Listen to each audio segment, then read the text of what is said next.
This channel does not promote any violent, harmful, or illegal activities. All content provided by this channel is meant for an educational purpose only. আয় voter আয়, vote দিয়ে যা। মাছ কাটলে মুড়ো দিব, গাই বিয়লে দুধ দিব। আজ থেকে বহু বছর আগে এই গান লিখেছিলেন দাদা ঠাকুর মানে শরৎচন্দ্র পণ্ডিত। কিছু দিয়ে তবেই যে ভোট পাওয়া যায় এই রীতি বোধহয় তখন থেকেই বিদ্যমান। সময়ের সঙ্গে সঙ্গে আঙ্গিক বদলেছে, আরও সোজা সাপটা হয়েছে ভাতার রাজনীতি।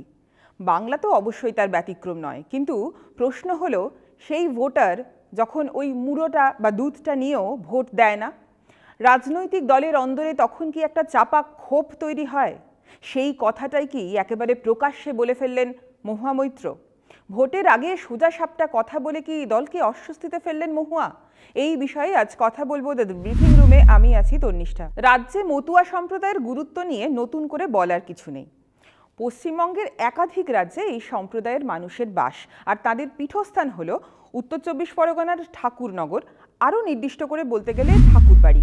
হরিচাঁদ গুরুচাঁদের অনুগামী এই সম্প্রদায়ের থেকে 2016 সাল পর্যন্ত তৃণমূলের ভোট পেতে তেমন কোনো অসুবিধে হয়নি, কিন্তু ধাক্কাটা এলো 2019-এ। বিজেপির টিকিটে সাংসদ হয়ে গেলেন ঠাকুরবাড়ির ছেলে শান্তনু ঠাকুর।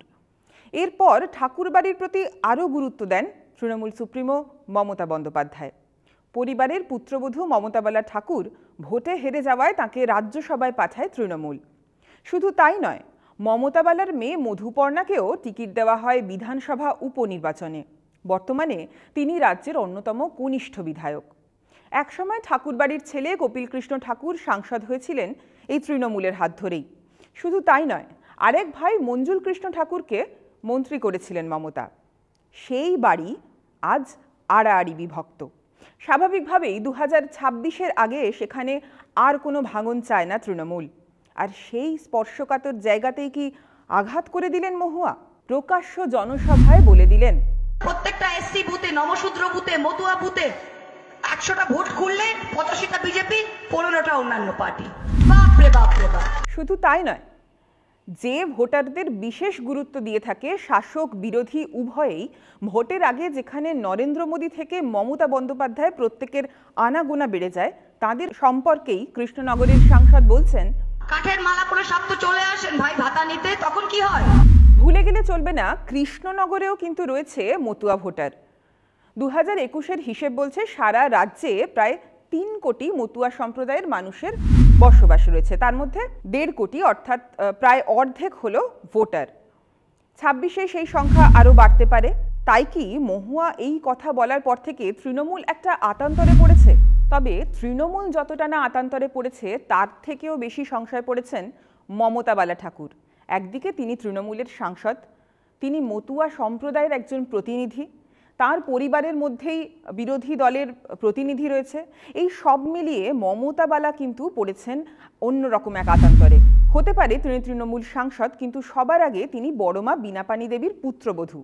পরিবার তো বটেই, তার সম্প্রদায়ের মানুষকে কিভাবে অবহেলা করবেন তিনি? একটু সময় নিয়েছেন বটে, তবে মহুয়ার বিরুদ্ধে একেবারে সরাসরি মুখ খুলেছেন তিনি। কাঠের মালা পরে ঢিং ঢিং করতে করতে আসে, এগুলো তো ধর্মীয়ভাবে অপমান। আমরা তো কাঠের মালা পরা হয় না, মতুয়ারা পরে হচ্ছে আচার মালা, মানে করঙ্গের মালা যেটা বলা হয় আমাদের। সেখানে যদি সে ধর্মীয় ভাবে কাউকে আঘাত করে, তার আরাধ্য দেবতা শ্রী শ্রী হরিচাঁদ ঠাকুরের যারা ভক্তরা, তারা কেন মেনে নেবে? তার জন্য মাননীয় মুখ্যমন্ত্রী মমতা বন্দ্যোপাধ্যায়কে অল ইন্ডিয়া মতু মহাসংঘ সিদ্ধান্ত নিয়ে মিটিং করে তাকে চিঠি দেওয়া হয়েছে, যিনি যাতে দেখে মহুয়া যেন এই ধরনের কাজ আর না করে। মমতা বালার নেতৃত্বাধীন সংগঠন অল ইন্ডিয়া মতুয়া মহাসংঘ চিঠি দিয়েছে খোদ মমতা বন্দ্যোপাধ্যায়কে, এবং সেই চিঠি কিন্তু নিঃশব্দে বা গোপনে পৌঁছে দেওয়া হয়নি। সংবাদ মাধ্যমের কাছেও পৌঁছে গিয়েছে সেই চিঠি। চিঠিতে দাবি করা হয়েছে মহুয়া মৈত্রকে নিঃশর্ত ক্ষমা চাইতে হবে, কারণ কাঠের মালা মন্তব্যে কিন্তু রীতিমতো গর্জে উঠেছে মতুয়াদের একাংশ। সম্পূর্ণ ভুল ব্যাখ্যা দিয়েছেন, কারণ মতুয়ারা কাঠের মালা পরে না, মতুয়ারা আচার মালা পরে, যেটা শান্তিবাড়ি দেওয়া। সেই সঙ্গে ভাতা নিয়ে এমন খোঁচা শুনতেও রাজি নন তারা। তাই সব দিক সামাল দিতেই কি আসরে নেমেছেন মমতা বালা? রাজনৈতিক বিশ্লেষকরা প্রশ্ন তুলছেন, সাংসদ বনাম সাংসদ চাপান উত্তর সামনে আসছে, অথচ শীর্ষ নেতৃত্ব মুখই খুলছে না। এই তো কয়েকদিন আগে দিল্লিতে রিসেপশনে মমতা বালাকে দেখা গেল মহুয়ার পাশে দাঁড়িয়ে ছবি তুলতে, কিন্তু টার্গেট যখন মতুয়া, তখন আর কোনো রেয়াত করেননি তিনি। এই ইস্যুতে স্বাভাবিকভাবেই ছেড়ে কথা বলছে না বিজেপি। ভুললে চলবে না, তৃণমূলের কাছে যদি ইস্যু হয় শুধুই মতুয়া, বিজেপির কাছে কিন্তু ইস্যু দুটো, একদিকে মতুয়া, অন্যদিকে সনাতনী। মহুয়া নন মতুয়া কমিউনিটির একটা মহিলা। মতুয়াদের সম্পর্কে যে সমস্ত কথাবার্তা বলছে এটা অপমানজনক। মতুয়ারা এর বিচার করবে। এবং ও যে প্রমাণ করে দিয়েছে মতুয়া সম্প্রদায়ের মানুষ টিএমসির সাথে নেই, তার কারণ হচ্ছে ওদের এই অধ্যত্ব। এই অধ্যত্বের কারণেই ওদের সঙ্গে টিএমসি নেই, টিএমসির সঙ্গে মতুয়ারা নেই। 85 থেকে 90% মতুয়াই বিজেপিতে ভোট দেয় এবং আগামীতেও দেবে। আর যে ভাতাটা দেওয়া হচ্ছে সে ভাতাটা সরকারের ভাতা। মতুয়াদের যে ভাষায় আক্রমণ করেছেন, সেকুলারিজমের নামে শিডিউল কাস্ট, নমশূদ্র, মতুয়া এবং আমাদের তুলসী মালা, আচার মালাকে কাঠার মালা হিসেবে যারা বলছে, তাদের উত্তর সনাতনী জনতা 2026-এ দিয়ে দিবে। মহুয়াকে নিয়ে বিতর্কের অভাব নেই। এই তো কয়েকদিন আগে অমিত শাহ সম্পর্কে তিনি যে মন্তব্য করেছেন তাতে বিতর্কের ঝড় বয়ে গিয়েছে গোটা দেশে। তৃণমূল নেতা কুণাল ঘোষ তো সেই বক্তব্যকে প্রতীকীমূলক বাক্য গঠনে ব্যাকরণের প্রয়োগগত ত্রুটি বলে ব্যাখ্যা করেছেন। তারও আগে যখন মহুয়াকে সংসদ থেকে বহিষ্কার করা হয়েছিল তখন তো গোটা দলকে তার পাশে দাঁড়াতে দেখা গিয়েছিল। আবারও টিকিট দিয়ে মমতা বন্দ্যোপাধ্যায় বুঝিয়ে দিয়েছিলেন মহুয়া তার অন্যতম ভরসা। কিন্তু এবার মহুয়ার ব্যাপারে সবাই চুপ, যদিও কিছুটা ড্যামেজ কন্ট্রোল করার চেষ্টা করেছেন জয়প্রকাশ মজুমদার। মহুয়া মৈত্রের বক্তব্যের একটা দিক আমি মনে করি ঠিকই বলেছেন, যারা সারা বছর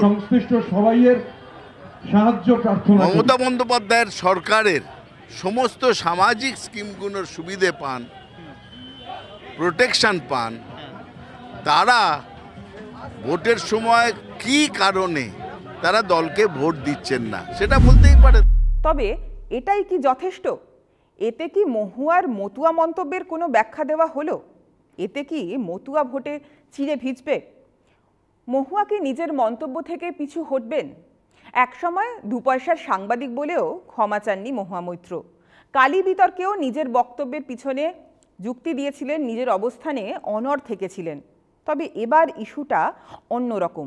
সামনে 26-এর ভোট, একদিকে এসআইআর শুরু হচ্ছে, অন্যদিকে নাগরিকত্ব আইনকে হাতিয়ার করছে তৃণমূল। তার মধ্যেই এই মন্তব্য মহুয়ার। বলার অপেক্ষা রাখে না যে জাতীয় রাজনীতিতে মহুয়ার একটা গুরুত্ব রয়েছে। রাজ্য রাজনীতির সব গুরুত্বপূর্ণ আপডেট পেতে চোখ রাখুন TV9 বাংলা ডিজিটালে।